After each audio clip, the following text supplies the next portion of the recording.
Hello and welcome to the evolution and origins of a one-name study and surname research. My name is Julie Goucher. I've been a Guild of One-Name Studies member since 2002 and have registered the surname Orlando. Recently, myself and my fellow trustees were considering how we are perceived within the genealogical community, and we discovered that we are perceived as being an organisation that is purely interested in British surnames, which is not the case. We also have members across the globe, but again the perception is that we have just UK-based members. I therefore made the suggestion that I would rework a version of this presentation into something that could sit on the public side of our website, in the hope that it would be of interest to other people who would be interested in exploring what a one-name study is and what a one-name study might mean to them.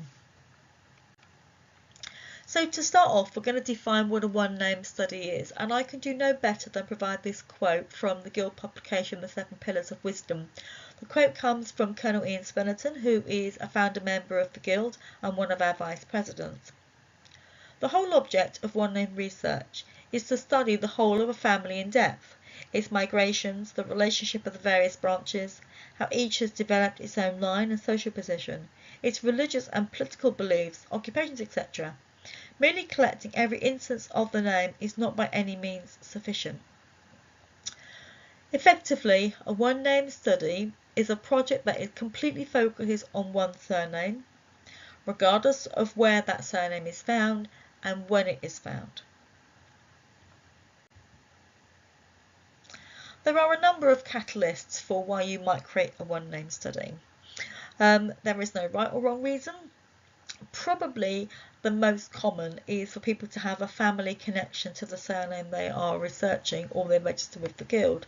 That's not always true though. We do at least have one member, to my knowledge, who is researching a name to which he has no actual connection at all, and that is the Mewburn study that's been registered with the Guild. So the reasons for what the catalyst might be for registering a one-name study. Perhaps it's to assist with your own genealogical brick wall. Perhaps you're looking for somebody, you know they existed, you have other documentation, but you can't get back any further and you need to find them.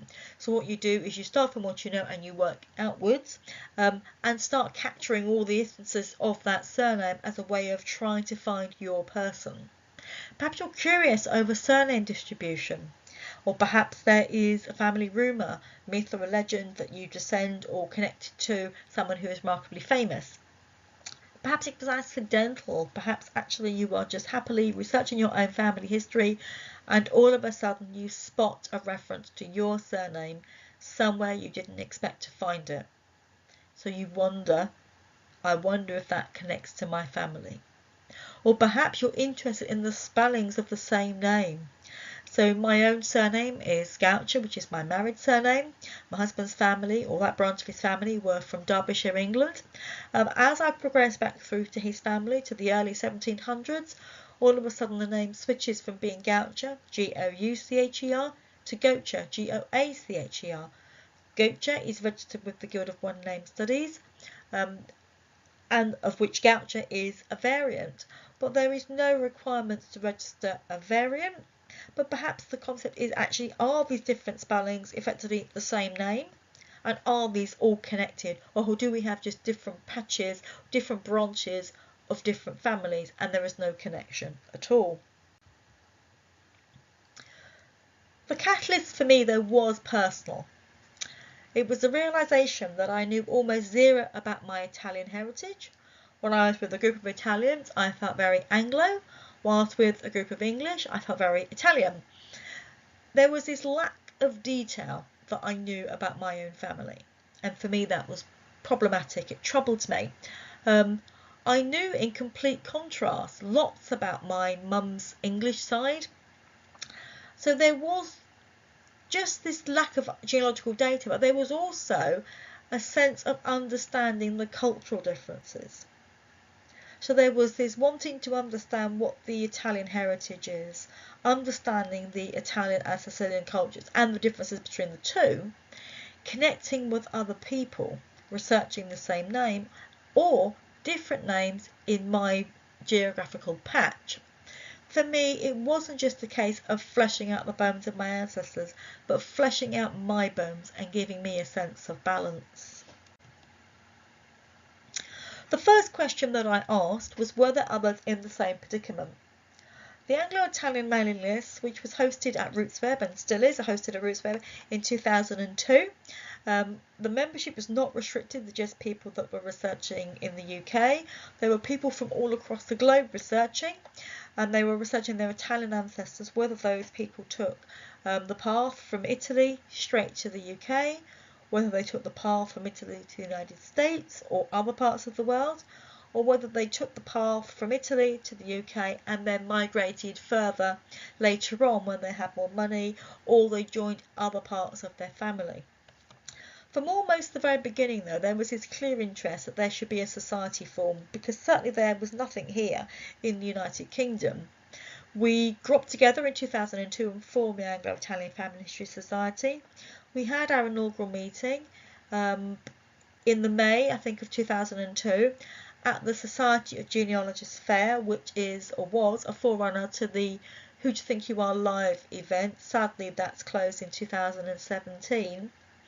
The mailing list, though, has seen a decline in participation in recent years, which is probably echoing the same with most lists, but the list is still functioning and the archives are still available to look through. And if you put in perhaps a surname into the actual globalness of the mailing list structure, it will bring up the Anglo-Italian results if that surname appears in those archives. So I had this interest with the Anglo-Italian Family History Society. As I said, my membership is number one in that, which tells you how long I've been involved. I joined the Guild in 2002, and I joined the Register and the Society for One Place Studies in 2013 when both formed, and I'll talk in the next slide on why I joined those. So I made the decision to join the Guild of One Name Studies in 2002 and register the surname. I felt that I was never not going to be in a position of interest with the surname. I was happy to make the investment of my energy, my time, pay the annual subscription, and then a one-off fee for registering the surname, which I did. And although I knew very little about my Italian ancestry, I clearly knew where my folk came from, and that's where my final project comes in, and that's with the town that they came from, which is somewhere called Sutera in Sicily.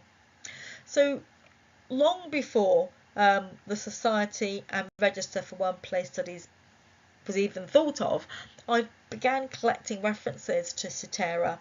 Not just Sutera, also neighbouring regions, because people will migrate and there will movement between nearby villages. So I've been collecting those, and so it's slotted together rather nicely that 50% of me is Italian and is represented by my membership of the Anglo-Italian Family History Society. I've registered Orlando with the Guild of One Name Studies. I've registered Sutera with the One Place Society and the Register for One Place. I also have an interest in Sicilian migration to the UK and to the US. I'm particularly interested, although I live in the UK, in migration to the United States, but in particular to particular places in the US, questioning effectively why one state over another. But over the years I've managed to become interested in other aspects too. So in particular, I'm from Surrey in England. To the Italian community that's in Surrey, particularly in Woking. There are links to Sutera, and I was interested in what led to that community being founded. The population of Woking, the Woking Italians, is around 4,000 people. So it was an amalgamation of all of these things that led me to write European Ancestors, and I'm currently working on something about the Italian community in Woking. But for my Italian research, my One Place study and One Name study are linked together, and without question, both of those studies will outlive me. So organising and researching a study in terms of the globalisation aspect. The Guild only has two stipulations. The first is that you must respond to all inquiries, and the second is that there can be you must be global, but there's no specification on timing, as in how long it's going to take you to become global. You need to decide what's right for your study. what is evident works for me might not work for you, but I would suggest that you work on what is comfortable in terms of how you keep your study. Do you use paper? Do you use electronic devices? Do you use a spreadsheet? Do you use Roots Magic or another genealogical database program? I actually do a bit of all of those, with a plan that I remove the paper and become all electronic. Some of my material is in spreadsheets, and that's around my raw data. And then as I'm expanding that raw data, I'm adding it into my program, which is Roots Magic. I then export a GEDCOM from Roots Magic, import that GEDCOM into my TNG program, which populates my website. You need to consider what you want to achieve. And it doesn't matter if you change your mind in terms of how you're going to keep your study. Probably the thing is to do some testing, perhaps take one family group from a census and work through that, and just decide what is right for you in terms of layout and method. Consider also, what is your research plan? So the image here is from Surname Profile, and we're going to use that to define the Orlando study. So on the top right of the Surname Profiler website, you pop your surname of interest in, and it populates into a map of the world. It populates in terms of the definition of the colour, so the more instances of the surname, the darker the colour. So no surprise, Italy is very dark blue, and that is the highest instances of the surname Orlando, followed swiftly by Argentina, and followed in third place by Australia and the United States. For me, I tend to research in 3 patches. I research obviously where I am, which is England. I am particularly interested in where they are. So for my personal line, it's Sutera. A close second would be Sicily before I cross to the mainland. And then it's where the records are. I'm finding that more and more records are now available, in particular for the United States. When I first started my research at the end of the 1980s, it was before Google, before the internet, before many things that we have that we just didn't have then, but we now do, which is why so much of my study is on paper. And over time, my study, of course, has evolved, and it's evolved as I've become more familiar with the research, as I've become more familiar with the technology, as I've become more familiar with just how the study has developed and expanded. That, of course, will evolve over time, in much the same as anything does. So we're going to look now at Orlando's on home turf. So what you can see here comes from a site called gens.info. It's a rather nifty site. You put the name in, and it populates and shows you where the most instances of the surname are. This is the results for Orlando for the whole of Italy and Sardinia and Sicily. As I've said already, that when I first began my research, it was before the days of the internet. Everything was much harder, and many of the Italian records were not available at family search, so it was much harder to research. So as you can see now, that's exactly what it looks like, and Sicily, of course, is a top winner in terms of the concentration of the surname. Later on, we look at the same site and how it looks for the United States, but you can kind of see what I'm up against with regards to the surname, but that doesn't stop me. The principles of undertaking a one-name study are essentially these 7 steps. The key thing is that each step encompasses these stages at some point. They don't have to be taken in order. In my case, I have spent much more time at the collect stage than I have at any of the others. But over time, that will change as I stop collecting and process what I already have. Where I collect now, I almost certainly collect and preserve them on my website. And I might not actually add them in my database until a couple of months later, but I've downloaded them, I've got them on my website, and I've got them archived in the cloud as part of an extra process that I'm doing. It works for me, and I think that the key thing is that there is no right or wrong reason in how you work with this. The book, The 7 Pillars of Wisdom, that the quote at the very beginning of the presentation came from, it goes into a bit more detail, and it gives you some more understanding around what the stages are, why you would do one and then move through. But you don't have to do them in order. You can take as long as you like in the various stages.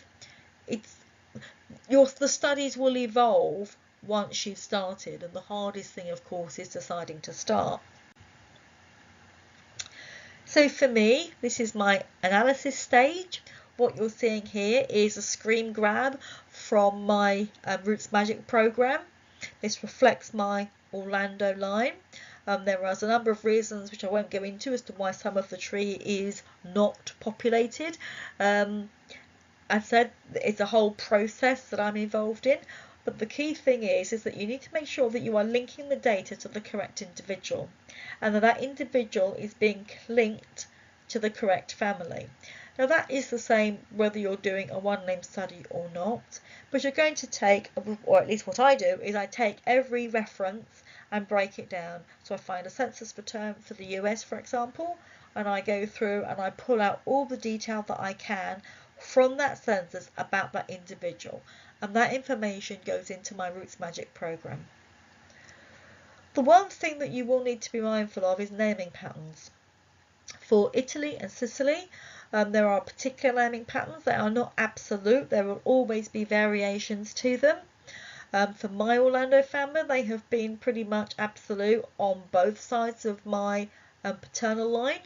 As I've gone back through the next generations, but beyond my dad's side, they have really kept true to form. There have been a few tweaks, very slightly, but nothing major. So the first son and the first daughter are named after the paternal grandfather. The second son and the second daughter are named after the maternal grandmother. So bearing that in mind, if you can't find somebody that you think you should be able to, and you've gone through and you've searched, and then you perhaps go to family search and you search again, perhaps utilise what you think is possible in terms of identifying a parent and see if that pulls up an interesting reference. I did the same when I was looking for Calogero Maria Vasillo. I did that for her and it didn't work. But what it did was it pulled up another family which I hadn't been aware of. And when I looked closely at that family, I came across Calogero's father. So I knew I had the right person because of other documentation that I had. But whatever you do at this stage, you are at least creating a hypothesis or a working theory, something that you can look along the lines of. And as I'm doing this, I go through and look at what I don't have, and that enters into a list, which is my to-do list, and I gradually work through that. There's no right or wrong reason as to how you work. Everybody works in a very different way, but that's how I work, and it means that I don't end up forgetting things, which otherwise I might do. Then I go a stage further and I look at the synthesis of the data. So this is that map that I talked about a little earlier on from Jen's info. This is what the map of the United States looks like when it populates the surname of Orlando. So the one thing that you might consider is when you're drawing conclusions about the surname is the geographical distribution of the surname. You might think, well, actually, why does California have such a large patch of red? Why is it that and not Nevada, for example? What was the driving force behind that? There's probably not too many surprises with some of the states that are red there. So the New Jersey, the New York area, Florida, Texas. But perhaps the reason that's on my list to look through as I go through in a bit more detail, to look at those particular states. What I tend to do when I'm researching the United States is I go through one state in particular and I drill down for that state, and I just don't look at the state in terms of birth, marriages and deaths. I look at the community of Italians in that area, just because I then get a sense of how it feels. But this is the area that you're going to be considering the meaning of the name, the geographical distribution of the surname. You might consider how variants are formed. You are not required to register a variant. That's the first thing. When I registered Orlando, I registered 2 variants, which was replacing the last O in the surname with A or with E. Over time, I've located families with an A. They appear to be standalone families, and I don't think there's any crossover, but I'm still working with that with the Orlando. With the E at the end, there's very few. Why did I choose those 2 variants in particular? I chose those 2 variants because they seem to be the most likely way that it would perhaps appear if you were looking at the actual written script in the records. So I registered those variants, but equally I may decide in the future that actually I'm going to deregister some of those variants. But equally, if you don't register a variant, you can add one later on, and that's fine. You can do that, and it's about probably the first year to 2 years of anyone's study. You're still finding your feet in deciding how you're going to work. It's almost what I think that you would in terms of how you choose one family history program over another, is you explore, you look to see what your options are, and then you try each one out and see which one feels much more comfortable to you. This and the next slide are both from Ancestry. So this looks at the spread of the Orlando surname from the US Census in 1880. So you can see the patches where there is a real patch of dark green, and that's useful, but you can see where there are patches, and there are many areas where there is no reference to the surname at all. We then go to the 1920 census, and they've spread further out. They've spread, and there are fewer states where there are no instances of the surname. And you get a sense. What's curious, of course, that Texas, if you're Florida, if you look at Florida, there's not much there. And you're going to consider this around the formations of the states in particular, and how the boundaries have changed. But that's not just the same for the United States. That's also could be said around Europe too. So you need very often to almost think about the top level of your research before you drill down in terms of the actual state in particular. Now, using social media and the internet, I'm a firm believer in you need to be where people are in order to promote your study, to connect with other people, and to share material. Earlier this year, I joined what is called the Members Website Project. It's a facility offered to Guild members with registered studies. It enables me to have a section on the website, which is my website, on the Guild server, and enables me to utilise, I've opted to use TNG, but other members are using different methods. Some are linking TNG into WordPress. I've opted not to do that. I keep my WordPress site separate, and that is under review.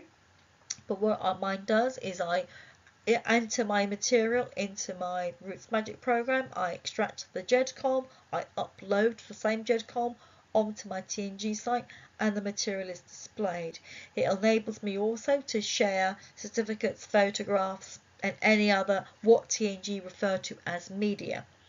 It enables me to advertise my study by getting it out there, because as people see it, if you have a presence, they are more likely to come to you and say, hey, I've got a connection to that surname, can you help me? I'm a firm believer it's a two-way street. So you might help them, but in return you might perhaps say, do you have any photographs? Can you enter into that dialogue, and once you've got that level of communication going, it's got to be a good thing in terms of promoting your study and connecting with other people.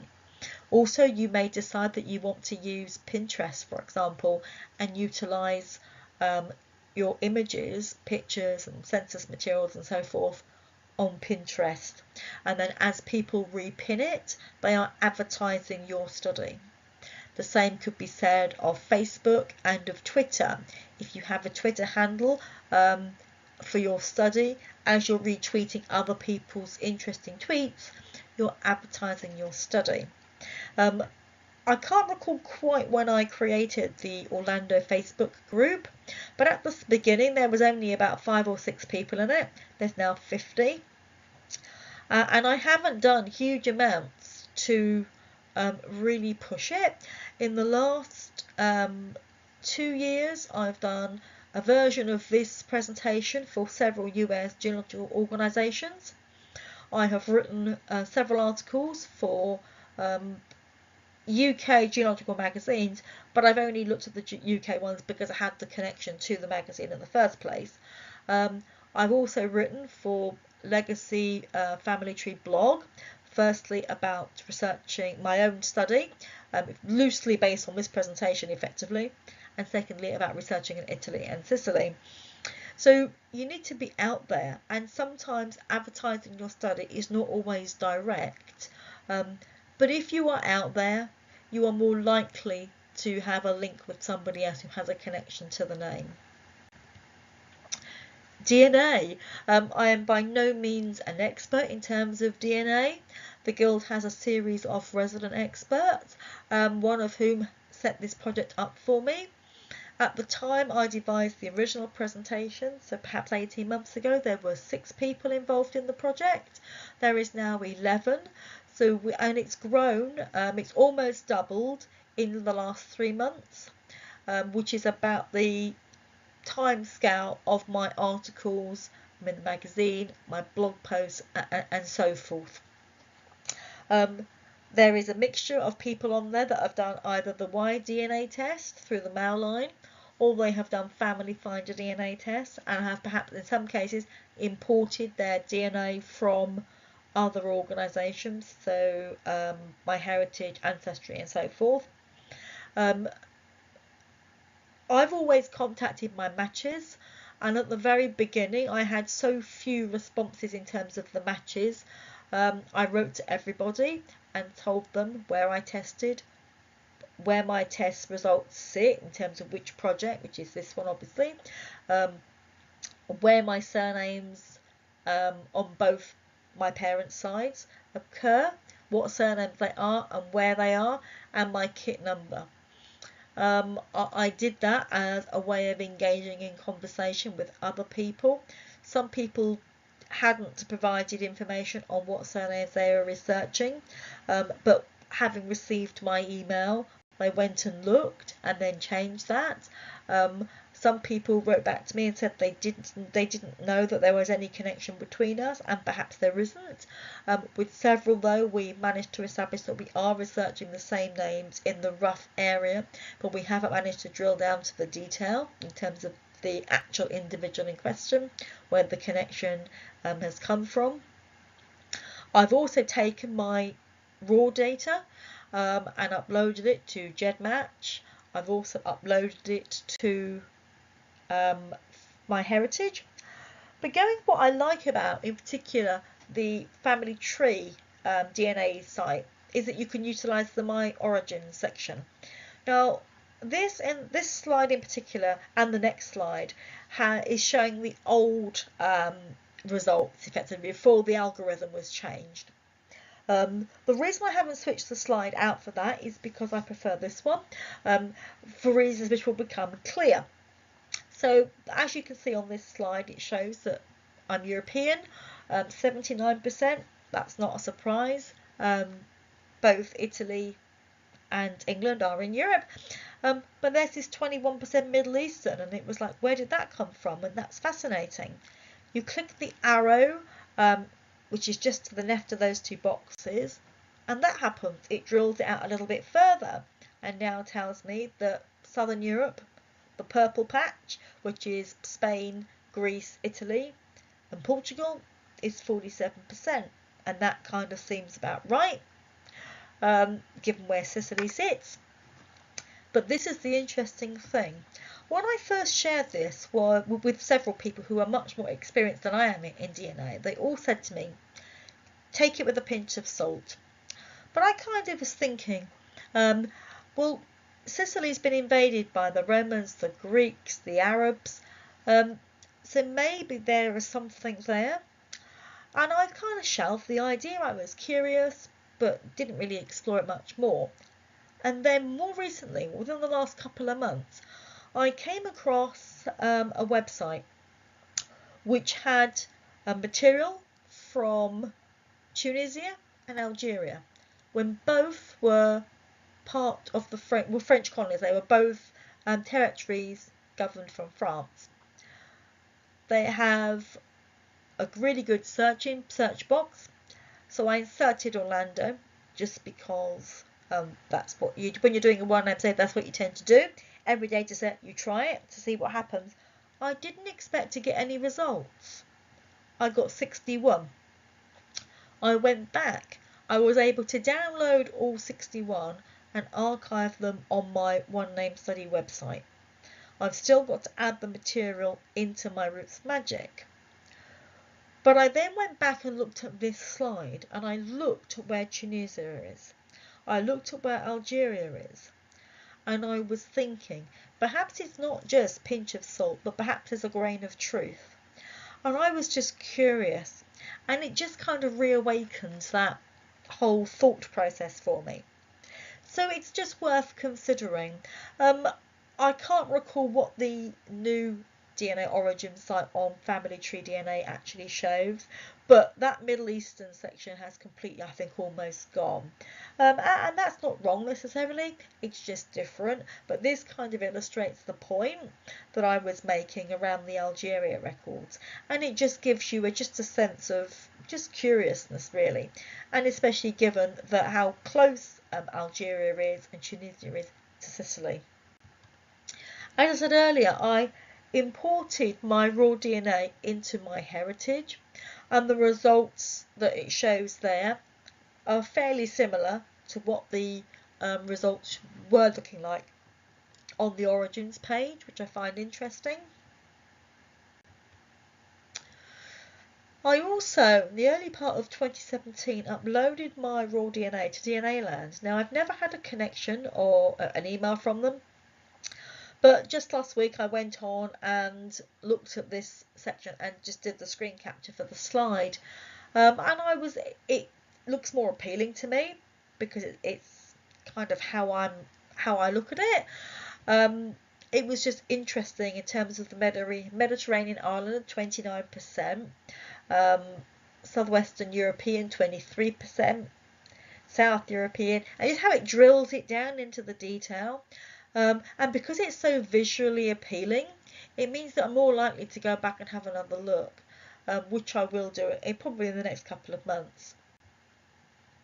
There is a number of other bits of material that sit within my study, and these really just sit there for fun, really. So on the right, you will see some of those little china pots. I first looked at the one on the front row in the middle because it matched a picture on a plate that I'd inherited from my English grandmother.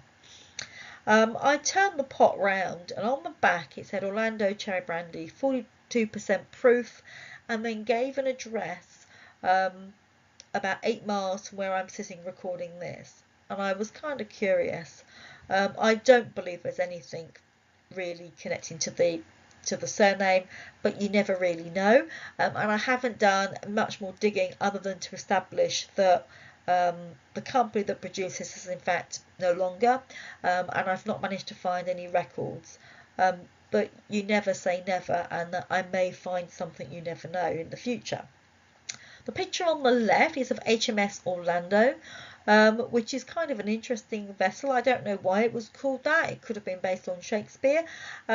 But what was kind of curious to me is it was built by Bowring, which was a Devon family.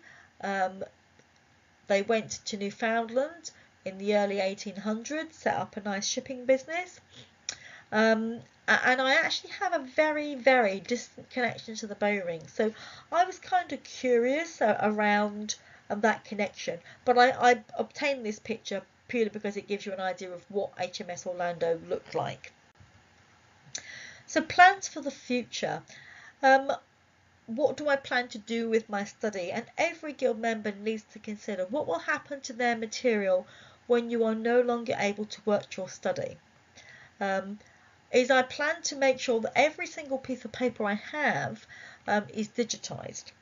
That means it's scanned or I download a copy of the census paper, because it's much easier to download it from a site than it is to scan probably. Add that material into my Roots Magic program. So effectively, I plan on making my website The Complete Study. I plan to continue to grow the DNA project, which really is growing on its own, based upon the fact that people are able to import their results from other organisations into there and just pay for it to be unlocked. But also, I'm not really advertising the DNA project directly. It's because I've written about the DNA project, I've written about the study, that things like the Facebook group and the DNA project have had more interest. I'm going to continue writing about the study, and I'll probably start with the US publication in the next few months, because that's where the huge chunks of migration went to with the United States. So I've got a huge amount of opportunity there in terms of perhaps connecting with somebody who connects to that family. It's possible, of course, to lodge material in other ways. So the Guild has a way that you can lodge material into its library, which is available to Guild members only. But if you search for the name, it will pop up in the search box on the front of the website. I can lodge material such as the newsletters with the Guild library, which I already do. They sit already within my website. I'm going to upload them to Family Search, for example, and I already archive them with the British Library. So resources. The book that the quotation came from Ian Swinnerton earlier in the presentation, came from the 7 Pillars of Wisdom. That is available direct from the Guild or via Amazon, and is available as an ebook. The book that you can see there is still in print and was published by Guild member Debbie Kennett, who is known for her expertise in DNA. Presentation Who Does That was given by US member of the Guild Tessa Keogh, and is available for you to listen on her YouTube channel. The links of all these books, societies and presentations are all available in the syllabus, which will be available for you to download. And obviously there are societies, as I've mentioned, the Guild of One Name Studies website and the Anglo-Italian Family History Society. The Catholic Family History Society, that is a UK organisation, and is perhaps not necessarily what I'm interested in. I'm more interested in understanding the religion from an Italian aspect, and I've not found anything suitable that kind of fits that bill for me at the moment, but I will do, and when I do, I will add it to the syllabus for you. So my final thoughts as we kind of close out this presentation is that our One Name Studies and Surname Research projects are as individual as we are. We are almost 3,000 members of the Guild, and I don't suppose there is 2 members that do the study in the same way. There may be similarities, there may be things that you think, oh, that's a really good idea, I wish I thought of that, and you take it on board, but none of us do it in the same way. There is no right or wrong reason or way to progress any research that you're doing with your study or how you proceed. So my very final words is your study, your way, in your time. So to get in touch, if you would like to get in touch with me and talk about Italian surnames, European surnames, one name studies concept in print just broadly, or if you're a Orlando or related to an Orlando, by all means, I would love to hear from you.